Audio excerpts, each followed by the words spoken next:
بسم الله الرحمن الرحيم.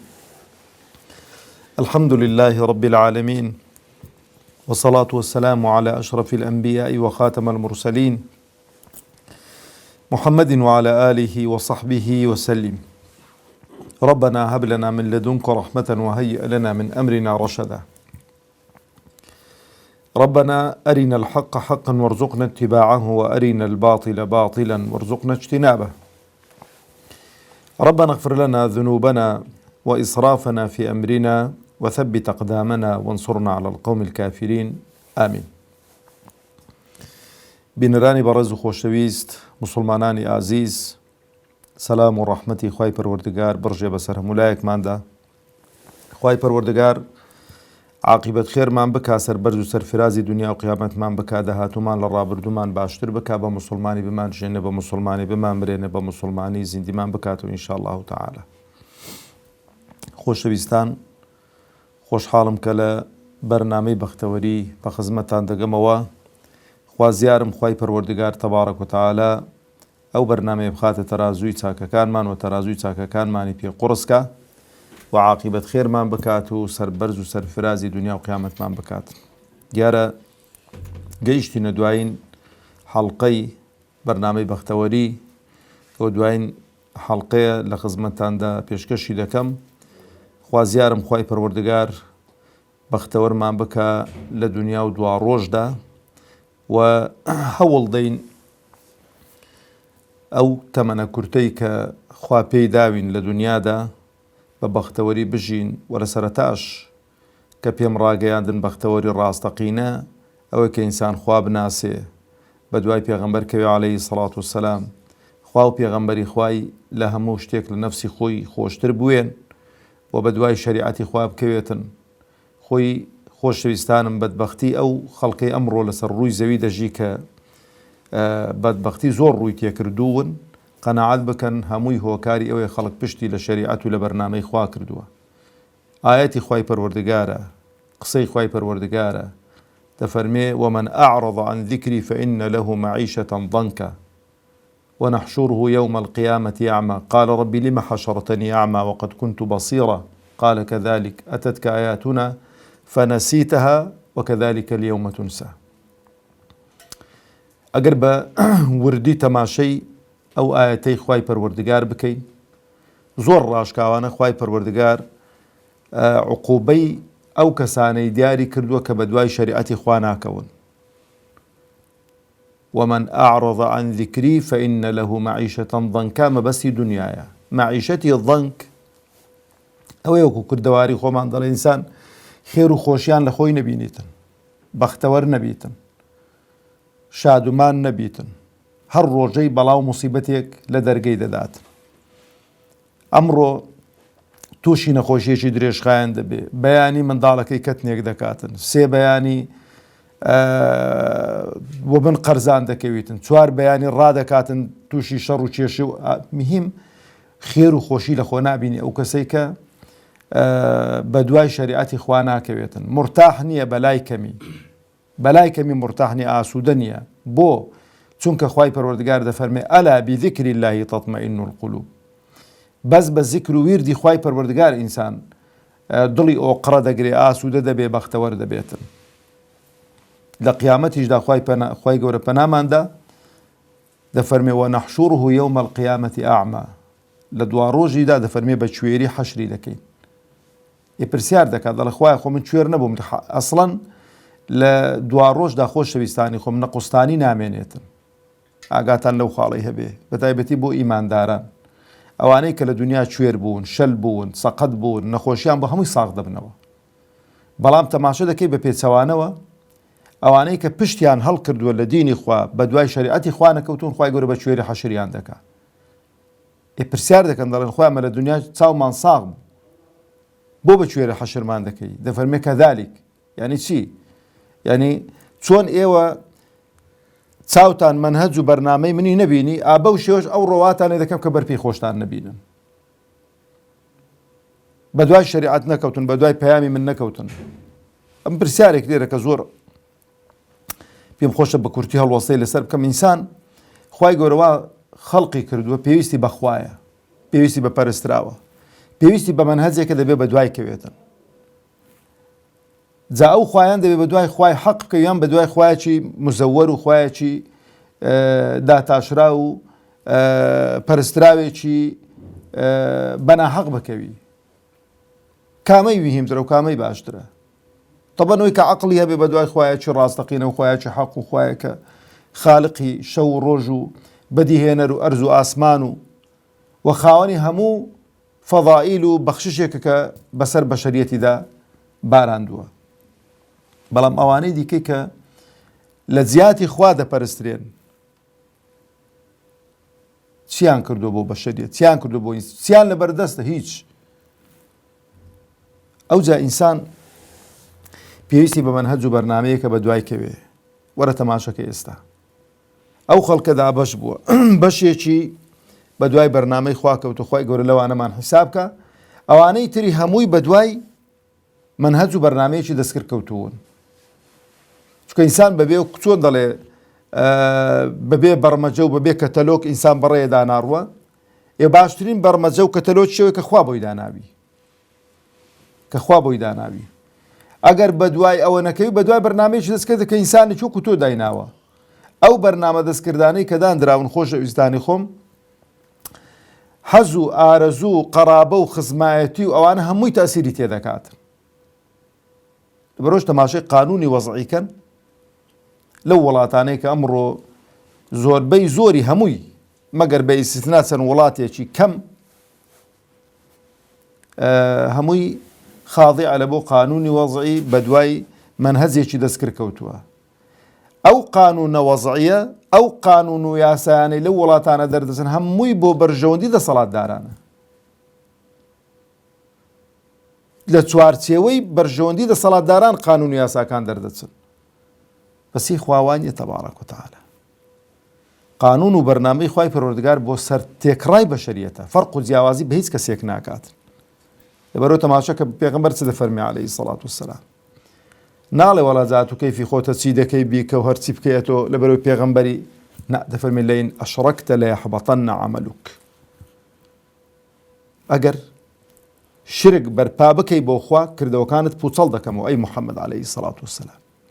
کەواتە ئەگەر کردەوەکانی موحەممەد عەلەیهی سەڵات وسەلام بە شرک پەیداکردن بۆ خوا پوچەڵ بێتەوە، ئەدی خەڵکی دیکە بە طەریقی ئەولایە.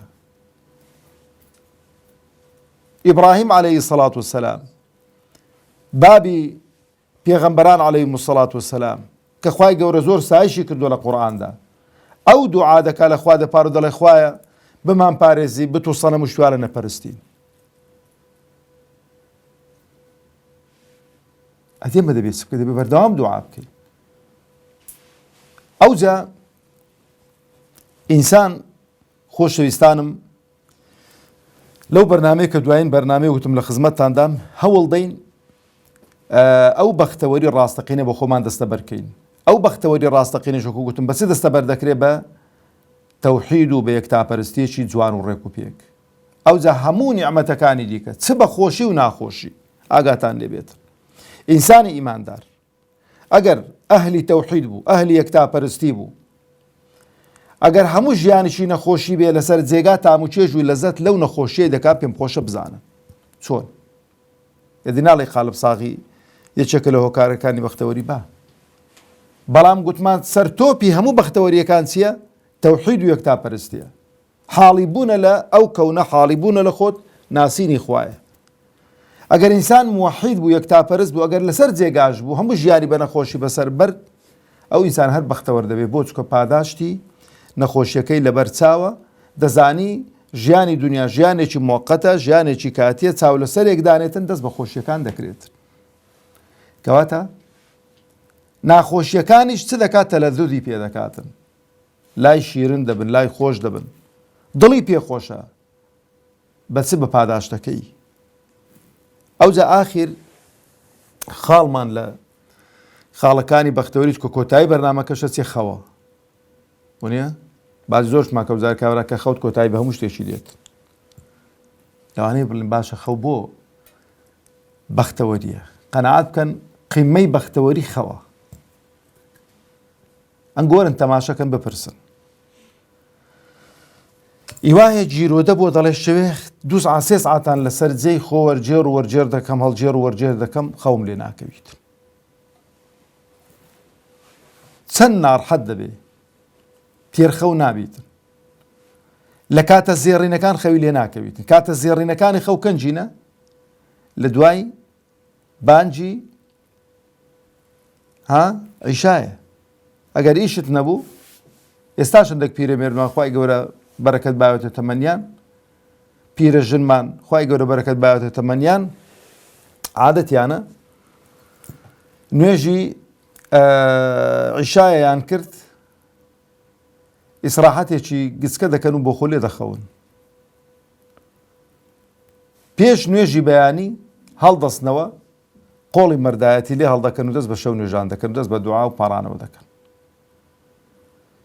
ئێستا عولەما هاتوون ئەوانەی کە ئیشیان لێ کۆڵینەوەی ئەو شتانەیە لە نەفسی ئینسان و لە ئیسراحەتی ئینسان و لە خەو لەوانە دەڵێن خەوی پێش 12 شەو هەر سەعاتەی بە 2-3 ساعتە ئەگە بەراوردیکەی بە خەوی دوای 12 شەو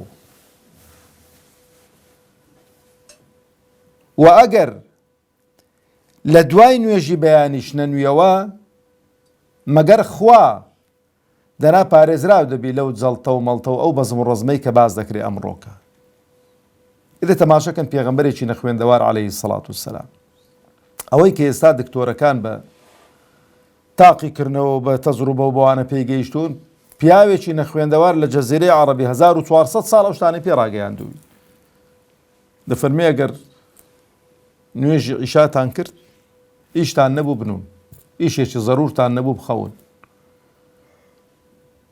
هەستنەوە سولوسی ئاخیری شەو نوێژام بکەن دوای نوێژی بەیانی خوای گەورە بەرەکەتی خستۆتێ بۆ ئومەتی محەممەد عەلەیهی سەڵات وسەلام یعنی تیانی منونەوە خەریکی کار و کەسابەتی خۆتان بن جاوەی کە کار و کەسابەتی دەکە ئەو دەزانێت چ بەرەکەتێکی تێدایە کە نانویتەوە تەماشە دەکەی ساعت 6 و نیویان 8 و نیویان 9 هەمووی شێکی تەواو کردوون ئەدیەوەی کە ساعت 9 و 10 ئەوانە بە خەبەردێ قالبێکی قڕس قالبێکی گران هیچ ئیشی نەکردوون هیچ ئیشی لەبەر ناڕۆن ئەوەی دیکەش تەماشە دەکەی دەڵێی پەلیکە هەموو شێکی تەواو کردوون خۆشەویستانم ئیوا هەیە تووشی نەخۆشیەک دەبێتن ئەسڵەن هەر خەوی لێ ناکەوێتن بە زەبری دەرزی دەبێت دەرزی لێدەن تا دەنوێتن ئەو دەرزیەش بەڵێ لەوانەیە خەوی لێ بخاتن بەڵام تەئسیری لەسەر لاشە و جسمی ئینسان پەیدا دەکات لەبەرەوە قەناعەت بکەن یەکێک لە هەرە نیعمەتەکانی ئینسان هۆکارەکانی بەختەوەربوونی ئینسان چییە؟ خەوە بۆ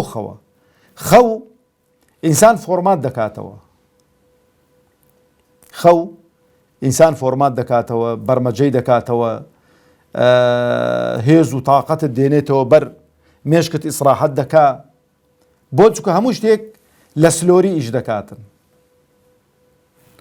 هەموو جسمیت و بەدڵتەوە بە خوێن هاتوچۆکردنی خوێن بە هەناسە وەرگرتن بەو شتانە هەمووی تەشبیه نەبێت چۆن کابرا سیارەی پێیە سلفێکی لێ دەدا و لێی دەگەڕێ دەڵێ باگەرم بی لە سلۆری ئەوەی تو هەمووی لە سلۆری ئیش دەکاتن لەبەرەوەش پێغەمبەری خوا عەلەیهی سەڵات وسەلام تەشبیهی خەوی بە مردن کردووە المەوت ئەخو النەوم مردن برای چییە؟ خەوتنەیە یان لە شوێنێکی دیکە پێغەمبەری خوا عەلەیهی سەڵات وسەلام سوێن دەخوا وەڵڵاهی لەتەموتن کەما تەنامون جارێ خەو عەجایبە زۆر بەشێک لە عولەما دەفەرمون ئەو ڕوحە نەوعەن ما لە جسمی ئینسان دێتە دەرەوە یعنی وەکو بڵێ ڕەبط و عیلاقەیەکی ئەو تۆی بە قووەتیان پێکۆ نامێنێ بەس خوا دەزانێت چۆنە لەبەرە دێش جاری وا دەبینی خەوتوویەت و لە ناو جێگادا ڕۆیشتووی بە ئەو ڕوحە دەڕوە خەوە دەچێتن لە بۆ شارێکی دیکە لە بۆ وڵاتێکی دیکە سواری تیارە بووی جاری وایە دەفڕی تەنگاوت دەکەن لە شەقەی باڵان دەدەی دەفڕی جاری وایە دەکەویە ئاوێ جاری وایە دەکەویە بیرێ جاری وایە لە خۆشی خۆشگوزەرانی و عەیش و نۆش و ئەوانەدا هەمووی ڕوحە ئەوە لەبەرەوەندش خوای پەروەردگار تەبارەک و تەعالە دەیوێ ئەوەمان پێ بڵێتن لە خەودا کە عالەمی ئەڕواح عالەمێکی زۆر عەجایب و سەرسوڕهێنەرە قیاس ناکرێ بە عالەمی ئەبدان و ئەوەی کە ئینسان لە ناو جسمی خۆمان و حەرەکە و سەکەناتی خۆماندا لەبەرەو خۆشەویستانم ئینسان بۆی کە بەختەوەر بێ لەو نیعمەتە کۆمەڵە شتێک هەن پێشەوەی کە ئینسان بنوێتن بیکاتن تا دەکرێت ئینسان بەدەست و نوێژەوە بخەوێ و ئەوجا لەسەر لای ڕاست بخەوێ کە سونەتی پێغەمبەر عەلەیهی سەڵات وسەلام و پێغەمبەری خوا عەلەیهی سەڵات وسەلام تەشجیعی کردوین لەسەر لای ڕاست بخەوین ئێستاش توێژینەوەکان دەردەخەن کە چ سوود و ئیستیفادەیەکی هەیە خەوتن لەسەر لای ڕاست نەهی کراوە ئینسان لەسەر چاو بخەوێتن نەهی کراوە ئینسان لەسەر دەم پاڵ بکەوێت و بخەوێتن لەسەر پشت باش نییە ئینسان بخەوێتن بەڵام ئەو نەهیەی کە لەسەر دەم کراوە ئەو نەهیە نییە لەسەر پشت کابرا لەسەر پشت پاڵکەوێ تا دەکرێت ئینسان کە خەوی لێ دەکەویتن لە لای سەر لای ڕاست بخەوێ بەڵام خوای گەورە ئینسانی وا خەڵق کردووە چۆن کەسێک کە مەسەلەن دڵسۆز دو سعات ئاوا هەڵجێر و وەرجێڕت پێ دەکات ببێ ئەوەی کە ئاگات لە خۆ بیت یعنی تو لە لای ڕاست خەوتووی تەمان هەڵدەستیۆ لەسەر لای چەپی ئەگە دیقەت بدەنە سوورەتی کەهف خوای گەورە تەبارەک و تەعالە دەربارەی ئەصحاب الکەهف دەفەرمێ وەنوقەلیبهم ذات اليمين وذات اليسار شمال يعني لا لاي راس و لای چەپ هەڵجێر و وەرجێڕیان پێ دەکەین بۆ چونکە ئینسان ئەگەر ئۆتۆماتیکیان زۆر لەسەر لایەکی پاڵکەوت ئەو لایی دەڕزیتن کەلکی پێوە نامینیتن یعنی تو وەرە حیساب کە ئەو دەمارانەی تو کە خوێن دەین و دەبن ئەگەر بۆ نمونە کەوتێ سەر لایەکی 3 ساعت 4 ساعتان خوێن قەتع بوو لەو دەستەی یان خوێن قەتع بوو لەو شوێنێک کە خوێنی بۆ دەبات و تووشی شەلەل دەبی بەس تەماشا دەکەی بەردەوام ئینسان کە خەوت لەو خەوە خۆشەدا کابرا بۆ خۆی ئۆتۆماتیکیان خوای گەورە خەڵقی کردو کە هەڵجێر و وەرجێڕی پێ دەکرێت خۆی دەخاتە سەر لای ڕاست خۆی دەخاتە سەر لای چەپ دەکەوێتە سەر پشتێ بەڵام ئیسەر پشتێ زۆر تەماشا دەکەی مەگەر ئێشی کوو دەناکەوتی سەر پشتێک کە پرخەت کرد زووە خەبەر دەی و فریای خۆت دەکەویەوە سەر لای ڕاست ئەوجا خۆشەویستانم زکرەکانی نووسن ضرورە ئینسانی ئیماندار پێیوە پابەند بێ و ئەسکاری خەوتن بەلای کەمی کورتترین زکر بسمیکە اللهم ئەموت و ئەحیا بەناوی تۆ خوایە نافەرمێ ئەنوم و ئەحیا بسمیکە اللهم ئەموت و ئەحیا خوایە بەناوی تۆ دەمرم و زیندوو دەبمەوە چونکە مردن گوتمان خەو برای مردنەیە برای مردنەیە ئەو جا ئینسان بکرێتن ئاسانیشە ئایەتەل کورسی بخوێنێتن و ئەو جا سوورەتی ئیخلاس و مەعوودەتەین بخوێنێتن ئەو جا 33 جار سبحان الله والحمد لله ولا إله إلا الله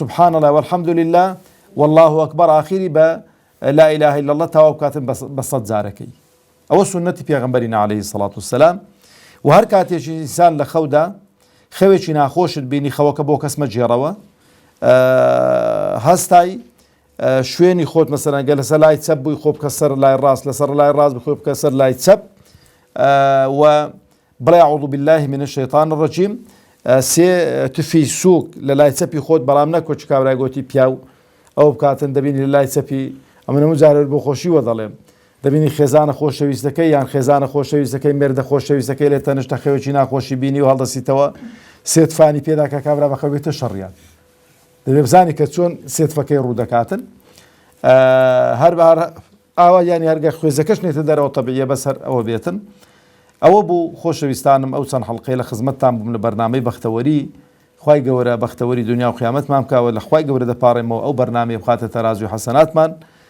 تا بەرنامەیەکی دیکە بە خزمەتان دەگەمەوە بە خوای گەورەتان دەسپێرم.